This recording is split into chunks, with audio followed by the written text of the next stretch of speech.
rapaz parte para um país distante a fim de fechar um negócio imobiliário com um conde muito tradicional e de modos noturnos muito peculiares. Quando ele chega numa aldeia perto do grandioso castelo que irá visitar, é advertido pelos moradores para que não vá lá de jeito nenhum, pois o tal conde é tipo flor de defunto, não se cheira.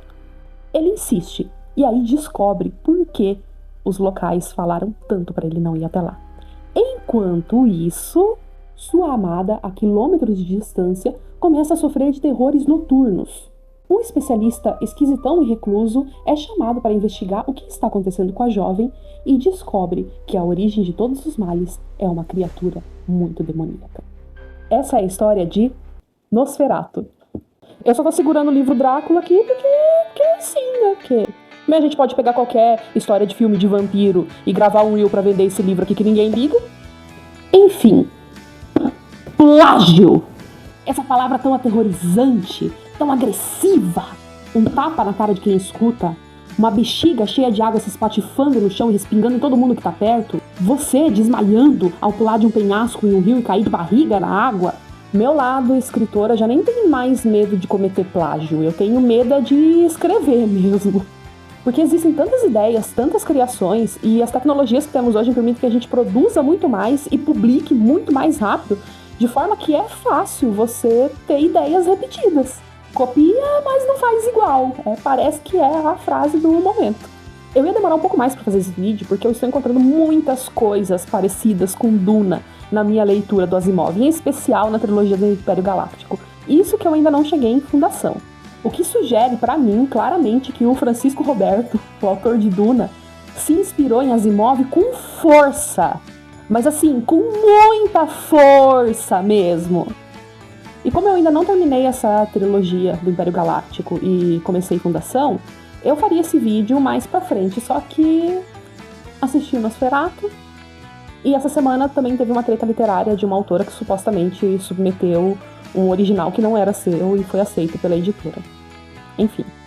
Então, eu decidi me apropriar do assunto para criar o meu vídeo dessa semana e dizer o que eu penso sobre até que ponto é possível se inspirar em uma obra para criar algo em cima e quando isso pode começar a virar plágio.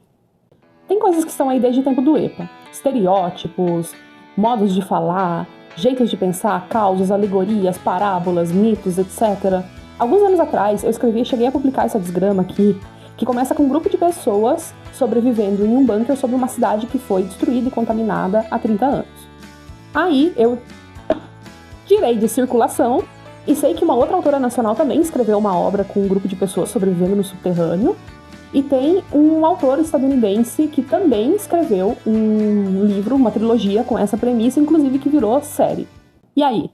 Quem plagiou quem? Vamos ver. A resposta é ninguém. Porque essa ideia, essa visão de pessoas vivendo no subterrâneo e saindo para a superfície para descobrir uma verdade, não é uma ideia nova. Ela, no mínimo, remonta ao mito das cavernas de Platão. Então, ler uma obra e notar essa semelhança em cima de ideias e falar, ia lá, copiou de alguém. Copia, mas não faz igual. Não é bem assim. Isso aí de ideia única, original e nunca vista antes quase nem existe mais. Enquanto a gente tá aqui super criativos, originais, vindo com a farinha, alguém, há milhares de anos, usando uma tanga de pele de urso, já tava com o bolo pronto, meu filho. É como eu sempre digo, se você acha que a sua ideia é única e original, você pode ter certeza que alguém na Grécia Antiga, ou em algum canto do Oriente, ou no continente africano, já pensou exatamente na mesma coisa que você. Ah, mas eu tô pensando em robôs microscópicos criados em uma explosão com um laço alienígena que tem cara de banana e que só conseguem carregar coisas se eles derem 4 pulinhos chamando por São Longuinho.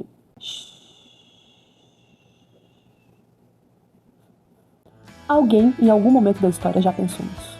Exatamente nessas palavras. Ideias estão aí. Que é um escritor que muita gente ama, inclusive eu, mas eu acho que ele nunca criou nenhum monstro nas suas histórias que seja 100% original, ideia única e exclusivamente saída da cabeça dele com todos os detalhes. Quer um? Stephen King. Você pode olhar, os monstros dele são todos repaginações de coisas que já existem no nosso imaginário. Ah, mas o It é a coisa. é um alienígena que se transforma no pior medo das crianças que ele quer assustar. O bicho-papão.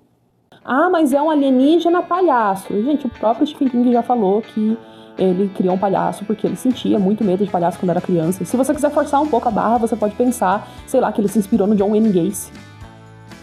Ele nunca disse isso, mas, né, fica ali no inconsciente da pessoa. Mas é aí que tá a chave para você entender o que é inspiração. É você pegar a forma de como algo foi apresentado. Por exemplo, pessoas vivendo dentro de uma caverna e uma sai para ver um mundo vasto, verde e iluminado. E entender o conceito por trás daquilo. Pessoas que estão vivendo em um estado de ignorância e uma sai para descobrir a verdade. Aí você cria a partir do conceito e dá uma outra roupagem. E se o mundo lá fora foi destruído e as pessoas acreditam que não tem mais como voltar para a superfície antes de 100 anos? E se eu não tô numa caverna, mas eu tô num casamento, que eu acho que é ok, só que eu moro no interior, bem isolada, e um dia eu me obrigo a sair porque eu preciso pedir socorro, porque o meu marido desmaiou e eu não sei o que fazer, e aí eu descubro que as coisas não estão tão bem assim. Ou eu tô numa vila e falam que a gente não pode sair porque tem um monstro na floresta. Enfim, você vai viajar em cima do conceito e dar uma outra forma pra ele. E aqui, agora, a gente vai começar a falar sobre Duna. Peraí, pega o seu café, eu já volto. Ai, meu Deus, eu tô até nervosa.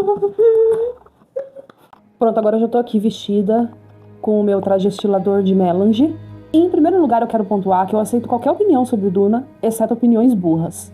E eu fico extremamente desgostosa da vida quando eu escuto que tem pessoas que acreditam que Duna copiou Star Wars. Eu prefiro dormir embaixo do Barão Harkonnen a ouvir uma dessas de novo. Mas me ponham no deserto que eu vou dançar pisadinha até aparecer um vermão pra me devorar. Mas não me falem uma coisa dessas de novo. Datas. Pesquisem datas. Apenas isso, é fácil. Datas. Só isso. Tá? Moleza. Mas aqui eu quero falar sobre Duna e Asimov. Eu amo Duna. Se dizendo que ama aqui, ó. Que ama? Eu amo ele. A gente só ama Deus. Gosta dele, gosta dele. E pra mim, identificar os pontos onde é provável que o Herbert tenha se inspirado no Asimov para escrever a sua obra magnífica só aumenta a minha admiração. Porque o Herbert pode ter se inspirado claramente no universo criado pelo Asimov, mas ele fez aquele exercício de entender o conceito, expandir a forma utilizada, trazer novas discussões e agregar outros elementos que não existiam na obra do Asimov. Aqui, agora, eu vou pegar alguns trechos de 2 livros da trilogia do Império Galáctico que eu li, do Asimov, e que me transportaram para Duna imediatamente. E sobre datas, porque são importantes, Duna foi publicado pela primeira vez em 1965. E os livros de Asimov, a trilogia do Império Galáctico, inclusive, são da década de 1950. Então eu não preciso dizer aqui quem veio antes, né? O ovo ou a galinha. Semelhanças. Primeiro, a ideia de um império e a desconfiança dos humanos em relação aos robôs, que o Asimov já começava a delinear na série dos robôs. E até antes, se a gente pensar em ler os principais livros do Asimov em forma cronológica, a gente vai começar pelo Fim da Eternidade, depois por Eu, Robô, e ele já começa a delinear essas possibilidades ali. Em Duna, nós já começamos com o Império constituído, após a humanidade se expandir por várias galáxias, e essa desconfiança dos humanos em relação às máquinas foi abordada com o fato de que há milênios houve uma guerra dos humanos contra qualquer tipo de inteligência artificial. Tanto que aqui, nos planetas de Duna, eles não utilizam nem mesmo uma calculadora para fazer cálculos simples.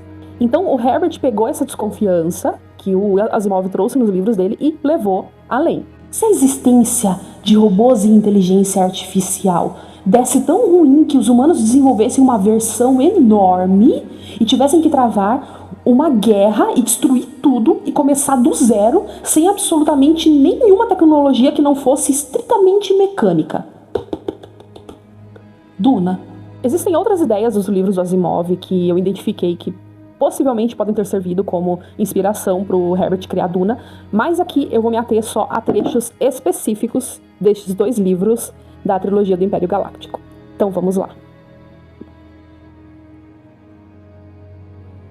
Ele tinha mais usos, mais versatilidade do que qualquer substância conhecida pelo homem.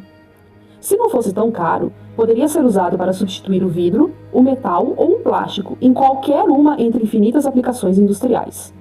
Do modo como eram as coisas, ele era um único material usado para fabricar miras e equipamentos ópticos, como molde na fundição dos hidrocronos utilizados em motores hiperatômicos, como tela leve e de longa duração quando o metal era muito quebradiço ou muito pesado, ou ambos. Mas esse era, como já foi dito, um uso em pequena escala, uma vez que o uso em quantidade era proibitivo. Na verdade, a colheita do Kurt em Florina ia para a manufatura de tecido, que era usado para a produção das roupas mais fabulosas da história da galáxia. Aqui, Asimov estava falando do Kurt, uma espécie de celulose que só era produzida em um único planeta entre todos os planetas conhecidos. Esse material tinha uma ampla aplicação, era muito importante e valioso, e por ser raro e caro, foi convencionado que ele seria mais utilizado como tecido para vestir a nata das sociedades de cada planeta, ou seja, só a nobreza, só quem tinha muito dinheiro e poder dentro de cada planeta daquele sistema podia comprar o Kurt. Em Duna, nós temos a melange, uma especiaria também de ampla aplicação, inclusive tecidos são feitos com essa especiaria e ela só é produzida em um único planeta no Império, Arrakis. É extremamente importante para o Império e para a Guilda dos Navegadores, porque as navegações pelo espaço só são possíveis por causa da melange. Como os pilotos não possuem equipamentos de inteligência artificial, de computação para fazer os cálculos das rotas interestelares, interplanetárias, eles precisam atingir um estado de consciência que permita que eles calculem essas rotas por si mesmos. E a melange induz a esse estado. Então ela é importantíssima para isso. Ela é essencial, ela é mais essencial do que o próprio combustível da nave. E seu uso é muito restrito e só a nata de cada sociedade, de cada planeta, tem condições de adquirir a partir de uma cota estabelecida pelo Império. Descobriu que pelo menos alguns florinianos pensavam que os nobres eram brutamontes repugnantes que exploravam as riquezas de Florina para o seu próprio e inútil bem, enquanto deixavam os nativos esforçados chafurdando na ignorância e na pobreza. Soube que estava chegando o momento em que haveria uma gigantesca insurreição contra Sark, e todo o luxo e riqueza de Florina seriam apropriados pelos seus legítimos donos. Os nativos de Florina, aqui na obra de Asimov, são explorados pela elite do planeta Sark, que é quem lucra com a venda do Kurt.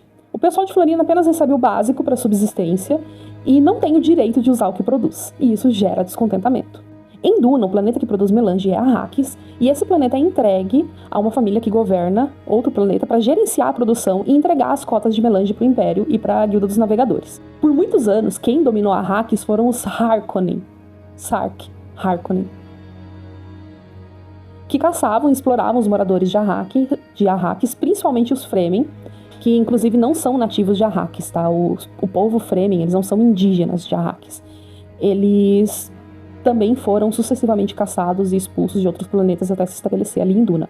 E eles são caçados mesmo, são perseguidos pelos Harkonnen, e isso também gera insatisfação. Enfim, vocês estão pegando as semelhanças? Vocês estão pegando as ideias? Nesse livro aqui, nós também temos um espaço analista que descobre uma informação muito importante sobre por que só em Florina que é produzido o Kurt e isso não dá certo em nenhum outro planeta. E em Duna, nós temos um planetólogo, também um especialista, que descobre informações muito importantes sobre por que o ciclo da melange só acontece ali em Duna. E há também a semelhança que tanto o Império descrito por Asimov quanto o Império descrito por Frank Herbert ignoram essas informações dos que os cientistas descubram e só se preocupam em explorar os planetas. E neste livro eu peguei uns trechos muito mais específicos, assim, coisas que viraram a minha cabeça. Aratap apreciava o ar noturno de um planeta repleto de verde e de coisas crescendo. Tirana era mais bonito à sua maneira, mas era uma beleza terrível de rochas e montanhas. E seco, muito seco. Isso aqui me remeteu muito, pode me remeter tanto a Arrakis, mas principalmente me remeteu a Gied Prime, que é o planeta dos Harkonnen, que é um planeta assim muito rochoso, muito montanhoso e bem assim cinzento e estranho mesmo, não é um planeta assim bonito nesse sentido de ter muito verde, ter muitas coisas. Me veio muito à cabeça, eu até escrevi aqui Gied Prime, aqui no meu livro. Ouvia-se o leve barulho do respingar de uma queda d'água artificial ali por perto. Uma cachoeira pequena, porém decorativa. Agora, aquilo era um verdadeiro espanto para Aratap. Imaginar água respingando, correndo, sendo desperdiçada, jorrando indefinidamente pelas rochas e pelo solo. Ele jamais conseguira deixar de sentir certa indignação quanto a isso. Sem palavras, né? Desperdício de água em Duna e no planeta Arrakis é uma coisa assim... é quase um crime mesmo, porque é um planeta extremamente desértico. Não chove no planeta, nunca chove. Não tem vegetação no planeta, então qualquer desperdício de água é visto com péssimos olhos lá dentro. E agora, eu acho que o que mais, assim, me deixou... o que mais explodiu minha cabeça é esse trecho aqui.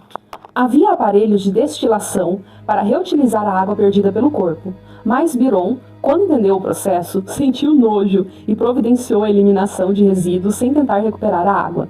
Em termos químicos, a reciclagem era um procedimento sensato, mas é preciso ser treinado para se acostumar com esse tipo de coisa. Gente, é o trajestilador.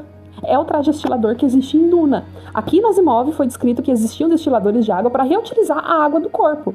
E por que ele sentiu nojo? Porque, inclusive, era reutilizado a água da urina e das fezes, que é o que acontece em Duna. A pessoa fica o tempo todo vestido com um traje que está ali programado para retirar e purificar a água do suor, da urina e das fezes da pessoa que está usando aquele traje.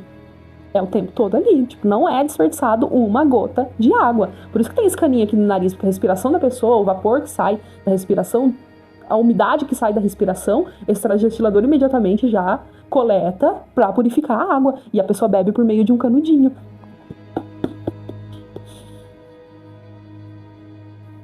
Vocês entenderam? Vocês entenderam a minha empolgação? Então, assim, tem mais coisas que eu poderia mencionar, mas eu deixei só essas específicas porque eu não quis correr o risco de acabar dando spoiler da história pra vocês. De contextos gerais, até coisas muito específicas, como esse do trajestilador, o Herbert provavelmente se inspirou muito em Asimov para criar Duna. Só que por que, na minha visão, isso não é plágio, e sim inspiração? Porque ele pegou algumas ideias e criou algo complexo em cima. Ele não pegou só as coisas que o Asimov criou e mudou de nome. Ele deu complexidade, expandiu o contexto, escreveu em cima de outras perguntas, de outras situações que poderiam acontecer. Quando você lê os dois autores, você percebe que há semelhanças, mas também percebe que são mundos diferentes, que são histórias diferentes. O Herbert não se limitou a essas inspirações que eu citei, porque senão ele teria criado um mundo pobre, uma cópia barata de outra coisa. Ele trouxe para Duna a sua bagagem como consultor político, que ele trabalhou em Washington por muitos anos, e assim como Asimov trouxe seus conhecimentos como cientista para compor suas obras. E o Herbert também criou o povo Fremen a partir de estudos sobre a religião muçulmana. Ele trouxe um a mais, ele colocou a sua visão de mundo, ele fez novas perguntas e criou outras coisas em cima. Tanto que, na minha opinião, a parte política e social dos livros do Herbert é mais complexa que nas obras do Asimov. Acho que o Herbert, ele deu um passo além, ele foi mais adiante nessa questão e eu particularmente gosto mais, apesar de eu estar gostando muito das obras do Asimov também. E eu fico deleitada de ver que o Asimov já estava ali e talvez o Herbert não fosse tão longe se não tivesse essas obras aqui de fundação, da trilogia do Império Galáctico, da série dos robôs, como base para ele expandir. Quem sabe? E aqui, para mim, é o limite da inspiração. É uma linha delicada. Passou disso, já corre riscos. Por isso, o meu conselho como leitora e escritora é: se você está pensando em escrever algo inspirado em alguma obra que ama, deixe claro na hora de divulgar que o que você escreveu é uma inspiração. E de onde veio essa inspiração. E estude, tente não se apropriar só da forma como os outros autores usaram, mas entenda a ideia, o conceito por trás e crie a partir dessa ideia, desse conceito. Por exemplo, o Herbert pode ter pego essa ideia do trajestilador, mas ele deu outro uso em outro contexto, ele expandiu a ideia. Se você for fazer algo assim, dê o seu toque também. E deixe claro que você se inspirou em outra obra. Claro que com tanta coisa sendo criada, é possível que duas pessoas tenham ideias semelhantes sem que uma saiba da outra. Por exemplo, muitas pessoas dizem que a autora de Jogos Vorazes copiou a ideia de Battle Royale. A autora negou, ela disse que não conhecia o livro quando criou a sua saga. Assim, eu não acho que seja tão provável assim que ela não conhecesse Battle Royale, mas é possível. É possível que ela realmente não tenha conhecimento dessa obra quando escreveu Jogos Vorazes. É possível que ela tenha se inspirado em outras referências para criar. Até porque essa ideia de pessoas vulneráveis se digladiando pela diversão ou pela manutenção do poder de pessoas poderosas também não é uma ideia tão nova assim, né? E é aqui que a gente chega no plágio, com essa história aí da autora de Jogos Vorazes, que pra mim é o limite dos limites, é só até onde você pode chegar e se dizer inocente. Uma das coisas que configura plágio é a intencionalidade. Você ter a intenção, você querer de fato copiar aquela ideia, aquela frase, aquele trecho e dizer que é seu. Mas também tem uma modalidade de plágio que você pode não ter a intenção e mesmo assim plagiar. Como que isso é possível? Vamos supor que você sempre ouviu uma frase icônica na sua família e você achava que era um ditado, que era uma coisa ali da sua família e tudo mais. E um dia você escreve esse livro e coloca essa frase como se fosse sua no momento crucial de reviravolta na sua história. É uma frase assim extremamente icônica ali e que você até usa ela para divulgar o seu livro em templates com seu rosto, com seu nome, como se a frase fosse sua. Aí alguém aponta que aquela frase é, na verdade, o verso de um poema do Fernando Pessoa, sei lá. Você entendeu onde eu quero chegar? Ah, mas então qualquer frase pode ser plágio. Não, aqui eu tô falando de coisas muito específicas. Por exemplo, eu não posso usar a frase amor é fogo que arde sem se ver como se fosse minha. É um verso de um soneto de Camões. Sempre vai ser dele, sempre deve ser atribuída a ele. É uma composição específica de palavras que é dele. Amor é fogo que arde sem se ver. Ninguém mais pode escrever e dizer que é seu. Entendeu? Você pode usar nos seus diálogos do seu livro de romance, mas você não pode difundir como se fosse uma frase sua. Colocar uma foto sua e a frase do lado e compartilhar nas redes sociais como se fosse, eu sou o gênio, foi a minha cabeça criminosa que criou essa maravilha poética. Não foi.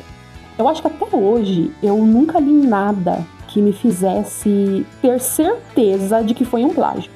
Só teve uma vez que eu li algo que me deixou com uma pulga atrás da orelha.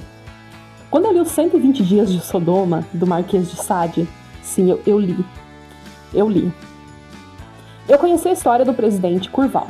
Agora você presta atenção nisso que eu vou falar, especialmente se você é fã do Tim Burton e já assistiu tudo que ele dirigiu. Presta atenção. Vou até ler aqui o meu resumo. Era uma espécie de juiz libertino e corrupto que certa vez ficou de olho numa guria, filha de um cara pobre, e ele fez várias propostas por essa menina e foi recusado. Aí o que ele fez? Usou seus poderes de juiz para condenar o pobre homem. A esposa do homem foi correndo à casa dele interceder. Ele prometeu que a ouviria e fez o quê? Aproveitou da vulnerabilidade das duas para a menina e condenou o cara mesmo assim. Extremamente cruel. Fã do Tim Burton, você prestou atenção? Você escutou bem? Isso é familiar pra você? Gente, é o plot do juiz Turpin de Sweeney Todd. É a mesma coisa, a cena é igual. Eu não vou ler a cena na íntegra aqui, porque é 120 Dias de Sodoma, tá? Já imagina.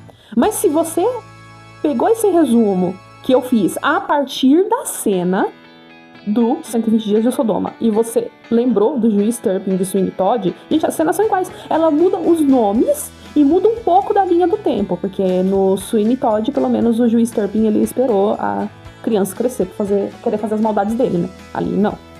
Em 120 Dias de Sodoma, não. Mas por que eu falo que é igual? Não é, as cenas, elas não foram compostas só a partir da mesma ideia, sabe? Da mesma ideia de uma pessoa poderosa se aproveitando da vulnerabilidade de pessoas mais frágeis e enganando elas. Não, é um juiz que usa o seu poder para enganar para condenar um homem e afastar ele da família. E então ele vai lá e se aproveita da fragilidade da família para os seus ímpetos sensuais, vamos dizer assim, para não ser bloqueada aqui na plataforma. Você entende? É a mesma cena, é igual, entendeu? Não é só o conceito, a forma, só mudou o nome mesmo, mas a profissão é a mesma, o modus operandi é exatamente o mesmo. Então, assim, essa foi a única vez que eu fiquei, assim, de boca aberta. Ah, mas 120 Dias de Sodoma já estava em domínio público. Tá. Domínio público também não é a casa da mãe Joana. Você pode fazer o que você quiser. Domínio público, ele permite que a gente use certas obras sem precisar pedir autorização pro autor ou para os detentores dos direitos autorais, né, para os herdeiros desses direitos autorais. Só que a obra em si, ela continua sendo do autor. O direito moral, ele é intransferível e inalienável. Nossa, que palavra difícil. Não é bagunça. Uma vez que aquele autor escreveu aquela obra sempre vai ser atribuída a ele. O domínio público não tira esse direito. Ele dá o direito de você comercializar a obra e de criar em cima dela, sem precisar pedir autorização. Eu posso, por exemplo, criar uma fic de Vidas Secas, agora que entrou em domínio público. Eu posso fazer uma edição de luxo, se eu quiser investir em uma edição de luxo e vender e ficar com lucro. Eu posso. Só que eu não posso mudar o título e publicar Vidas Secas com o meu nome na capa como se fosse eu que tivesse escrito. Não posso fazer isso nem com a obra completa, nem com trechos. Ela continua sendo do Graciliano Ramos. Eu continuo não podendo criar uma cachorra-baleia que ama preás e fingir que é uma ideia minha. Porque não é, entendeu? Enfim, isso foi o que me deixou com a pulga atrás da orelha e com vontade de gritar plágio! Só que ninguém gritou comigo, então eu fiquei quieta. Mas eu continuo achando muito suspeito. É muito igual, gente. As cenas ali do 120 Dias de Sodoma e de Sweeney Todd é muita semelhança. É muito bom. Complexo, né? Mas é isso. Não vamos deixar de criar. Não tem mais. Criem, se inspirem, expandam as ideias que vocês gostam.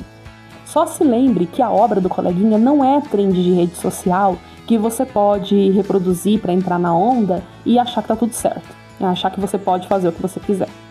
Calma lá. Vai devagar, porque se inspirar é uma coisa, copiar é outra. E cuida com esse negócio de copia, mas não faz igual, porque pode dar ruim. Se você for se inspirar em algo, coloque o seu toque, dê o seu jeitinho e deixe claro de onde veio a inspiração para criar a sua ideia. E quanto à leitura, você já sabe, ler é só o primeiro passo. O resto a gente fala aqui. Beijo.